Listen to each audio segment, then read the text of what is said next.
Une question qui revient souvent, c'est est-ce qu'il est possible d'obtenir des résultats sur sa campagne AdWords avec un petit budget publicitaire?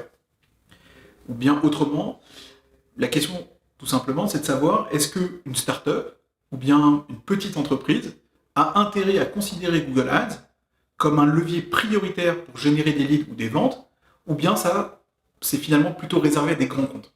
Personnellement, je pense, et je suis même convaincu, que Google Ads s'adresse à toutes sortes d'entreprises, qu'il s'agisse d'une start-up ou même d'une entreprise plus classique avec un budget relativement étroit. Alors clairement, comment faire lorsqu'on a un petit budget pour être présent efficacement sur Google Ads? Premièrement, je conseille de privilégier le paid search, c'est-à-dire d'être présent sur des annonces textuelles qui viennent à partir de requêtes texte d'internautes. Ce sont les requêtes des clients les plus intentionnistes, ceux qui savent exactement ce qu'ils recherchent. Je mets plutôt de côté le display, c'est-à-dire les bannières, voire les vidéos promotionnelles. Ce que vous devez privilégier concerne surtout la présence sur des textes, tout simplement, lorsque un internaute va procéder à une requête textuelle. Ça, c'est le premier point.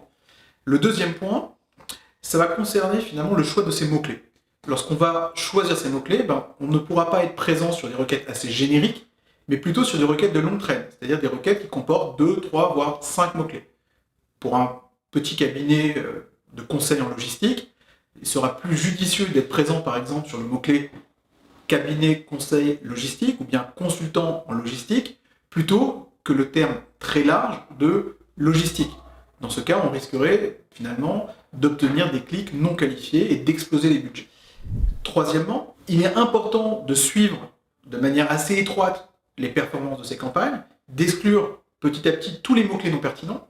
Malgré les restrictions, il reste parfois que Google nous affiche finalement sur des requêtes non qualifiées pour nous, non pertinentes, et donc ne pas hésiter à ajouter régulièrement des mots-clés à exclure, et surtout d'être présent sur des requêtes avec les bonnes enchères, sur les requêtes les plus performantes. D'où l'importance d'avoir mis en place un suivi de conversion pour traquer finalement les meilleures performances.